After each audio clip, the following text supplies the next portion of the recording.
Gusto niyo bang makaranas na makapagpahinga ng alas 8:30 ng gabi? Tapos hindi ka sisitahin kahit may mali kang nagawa. Tapos lagi pang masarap ang mga binibigay sa yung pagkain. Aba, mag-break ka na. Ay ganyan ako ngayon Kung kailan ako nag-break, saka mga bumait, saka maaga yung pahinga ko. Diyos ko po, bago mag alas 9 ay nakaligo na tayo. Lagi pang masarap ang pagkain. Tara na. Uy, char lang ha. Joke.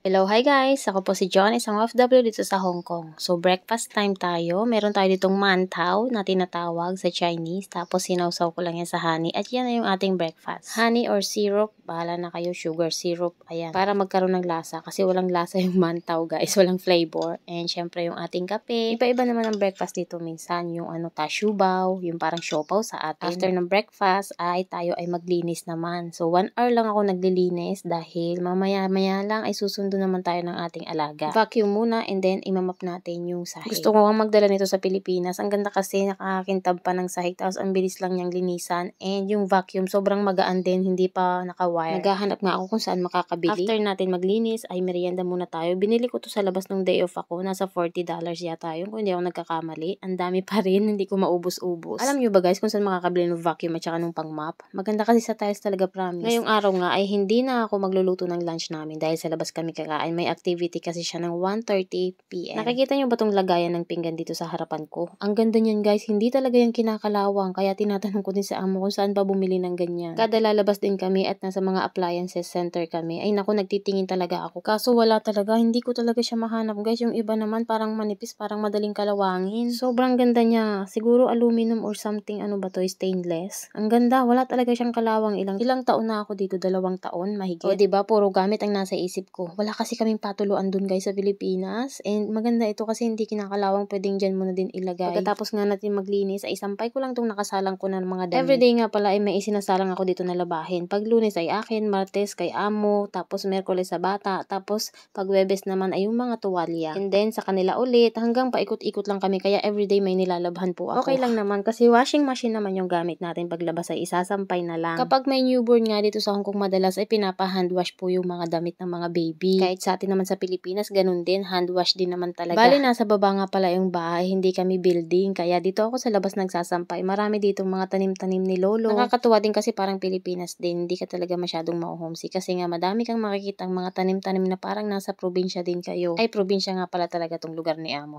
Pagkakagising pala sa umaga, isinasalang ko na yan guys. Nililinis ko muna yung CR, tapos salang ng mga labahin, and then maghahatid ng alaga. Pagbalik, saka ako magsasampay at maglilinis, magliligpit, at saka susundo na naman ako ng 11:30. Madalas ganito yung routine ng mga DH dito sa Hong Kong. Lagi ka talagang palabas-labas pag ikaw lang yung naiiwan sa bahay kasi may mga trabaho yung mga amo mo, talagang ikaw lahat bahala mag-organize ng schedule mo. Kapag nakuha mo naman na yan ay madali na. Lalo na kung may mga activities sa hapon, yun na yung pinakapahinga mo. Halimbawa 2 oras, 1 oras na uupo ka lang at aantayin sila. Magsalin nga tayo muna ng bigas. Bali 5 kilos ang laman ng box na to. At nung umalis ako guys, mayroon pa yung kalahati. Tapos ngayon lang naubos na umuwi na ako dito. Kaya salinan ulit natin ng 5 kilos. Almost 1 month yan guys bago maubos. Kasi isang takal lang yung sinasaing namin or 2 takal kapag nandiyan naman sila. Mas madami kasi ang ulam dito kaysa sa kanin. Pero alam nyo yung kanin dito masarap siya. Pero parang hindi tunay na bigas ba? Yung maliliit na bilog-bilog na butol na mataba. Ewan ko ba, parang hindi siya real na rice. Ito yung takalan namin, diba? Ang liit-liit. Isang takal para sa amin ng 2 alaga ko. Tapos pag nandyan sila ay 2 takal. So tara, magsusundo naman tayo. Maglagay muna tayo ng sunscreen, sunblock sa ating face para hindi masira yung ating balat. Yung kasi yung nagkukos minsan ng mga kung ano-ano sa mukha natin na hindi maintindihan, hindi maipaliwanag na melasma or yung parang nagbablock-block ba. Isa yung UV rays na nakakaapekto yung sikat ng araw sa face natin, sa balat natin. Kaya don't forget to always put a sunblock or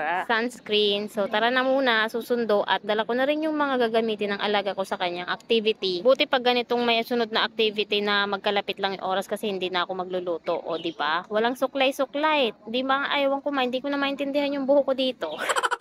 Bali, paglabas ng bahay, maglalakad pa ako ng mga 7 to 10 minutes kapag mabilis ang lakad. Pag alaga ko kasama ko, nasa 15 minutes yan. Tapos, dun ang bus station. Sasakay tayo, $5 yung pamasahe. Pero pwede rin naman lakarin. 25 minutes. Noon, nilalakad ko to nung nagtitipid ako kasi yung pinapamasahe ko na yun, ginagamit ko kapag ako ay may gala sa Central. Bali, octopus nila yan guys, nilalagyan nila monthly ng 500. So, kapag tinipid ko, kapag naglakad ako, yung natitira ay kinukuha ko. Lagay din tayo nitong lip gloss or lip balm kasi grabe makadry ang winter ngayong season. So ito yung mga kasamahan ko lagi pag-aantay dito sa school ng alaga ko. After naman natin ng pagsundo ay kakain na tayo sa McDonald's. Ngayon lang naman ulit kami kumain dito guys. Lagi kami sa mga restaurant, halimbawa noodles, yung pagkain o kaya rice. Kaya lang today sabi ni Amo mag-McDo daw kami. Parang pa-premyo niya daw dito sa alaga ko kasi mabait. After naman nun ay dito naman tayo sa playground kasi meron pang 1 hour bago yung kanyang start ng activity. Pagkatapos nga ng activity niya ay uuwi na din kami at magpe-prepare naman ako ng dinner at magligpit-ligpit sa bahay. So yun, ewan ko anong oras na naman ng pahinga natin. Pero mas maaga ngayon kasi nga sabi ko sa inyo nung nag-break ako,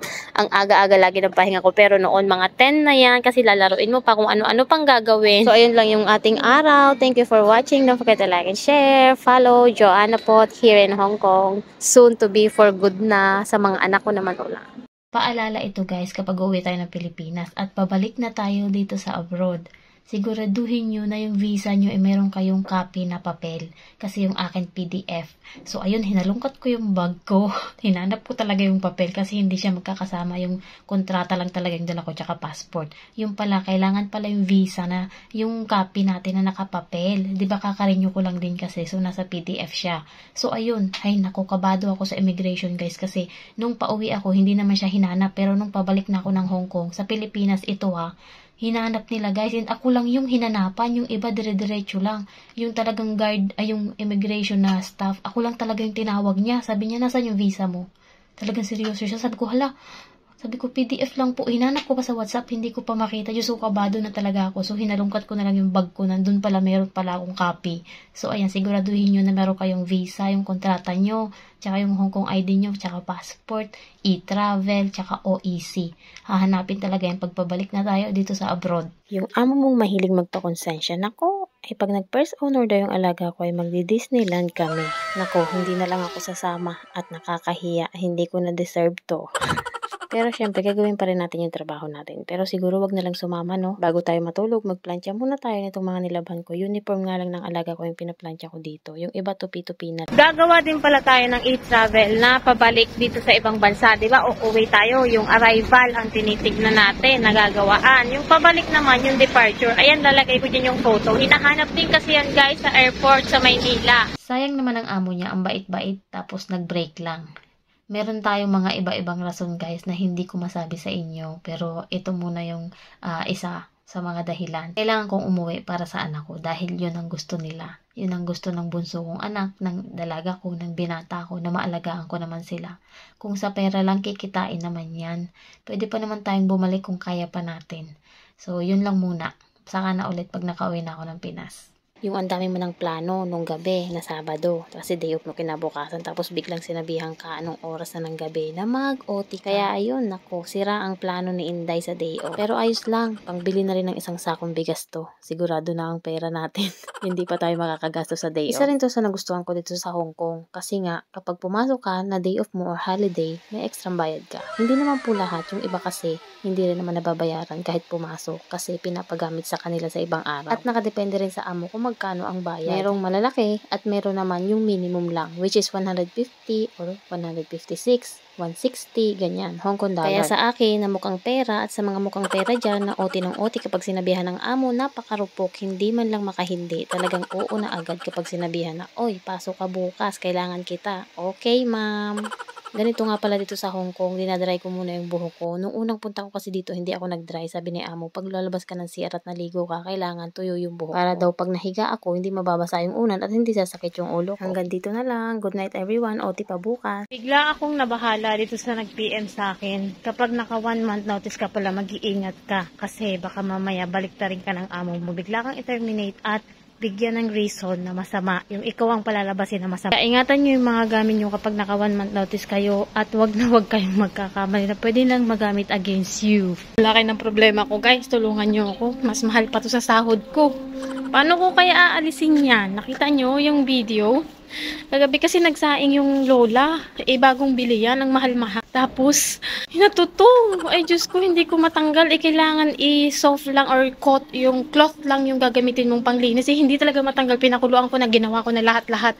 So, any idea guys, para matanggal ko yan, bibigyan ko ng $50 kapag nasagot nyo. Kasi dumating na yung sulat ko galing immigration na 1 month notice. 1 week bago dumating dito dahil last week ko lang ito nahulog. Ngayon nga Monday ay nandito na. Bali, dalawa yan guys. Isa sa amo at isa sa akin. Ayan, nakalagay lang naman dyan kung kailan ang baba mo. Tapos, 2 weeks daw after that, kailangan umalis na dito sa Hong Kong. Wakas guys, salamat sa inyo. Sa wakas, na-solve na yung problema natin. Okay na, wala na yung tutong.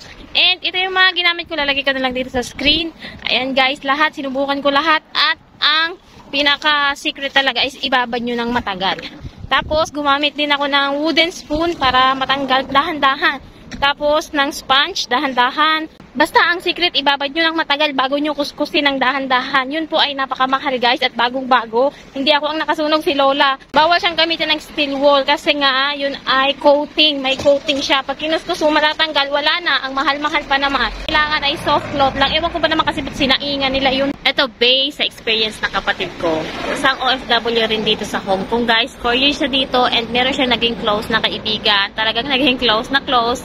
Up to point na ginamit yung pangalan niya para umutang sa bangko and tumakas, umuwi na Pilipinas. So, based ito sa experience ng kapatid ko, kaya totoong nangyayari yan dito sa Hong Kong. Kaya ito reminder para sa mga nagpupunta dito sa Hong Kong guys. Naku, sinasabi ko sa inyo, makinig kayo mabuti. Hello guys, so today's video is just for awareness para sa mga baguhan dito sa Hong Kong dahil ako po ay nagre-recommend din, diba, kung paano pumunta dito sa Hong Kong, paano ang mag-apply, ganito, ganyan. So ngayon is for awareness tayo.